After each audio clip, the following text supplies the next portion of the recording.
What if the moment you stopped answering every crisis call, absorbing every family argument, mediating every sibling conflict, and being everyone's emotional emergency contact was not the moment you became selfish, but the moment you finally became real?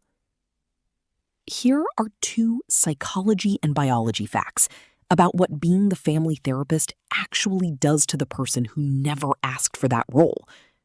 And the last one, it made me cry, get angry, and finally exhale, all at the same time. Fact 1.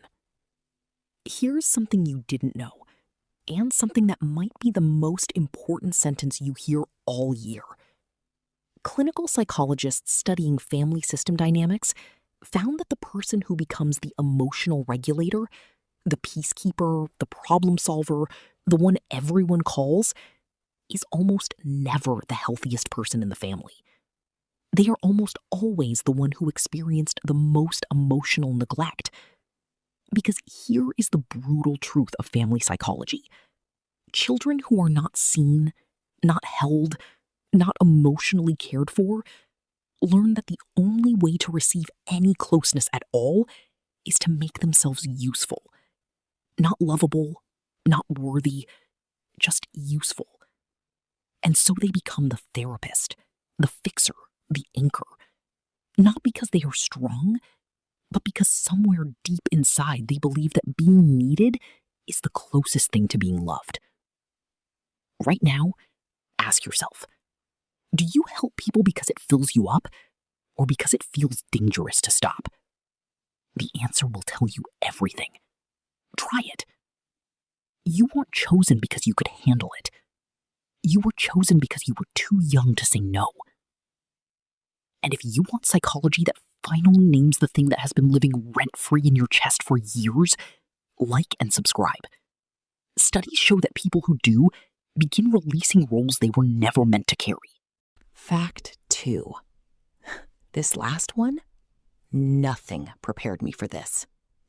Neuroscientists studying chronic emotional caregiving, people who habitually absorb, manage, and regulate the emotions of others, found that over time, this pattern causes the brain to develop what they call empathy fatigue circuitry, where the neural pathways associated with self-compassion literally begin to atrophy. They shrink, they weaken, they go quiet. Meaning the person who gives the most compassion to everyone else loses the biological capacity to give it to themselves. You become fluent in everyone else's pain and completely illiterate in your own.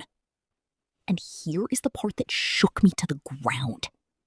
Animals in the wild that chronically protect the rest of their group show the same neurological pattern. Their own stress response systems become permanently activated, while their rest and recovery systems essentially shut down. They forget how to rest. They forget how to just be. Just like you. Put your hand over your heart right now and try to say, I am allowed to receive what I so freely give. Notice if your body resists. That resistance, that is the atrophy speaking. Try it. You have been so busy translating everyone else's storms, you never learned the language of your own sunshine.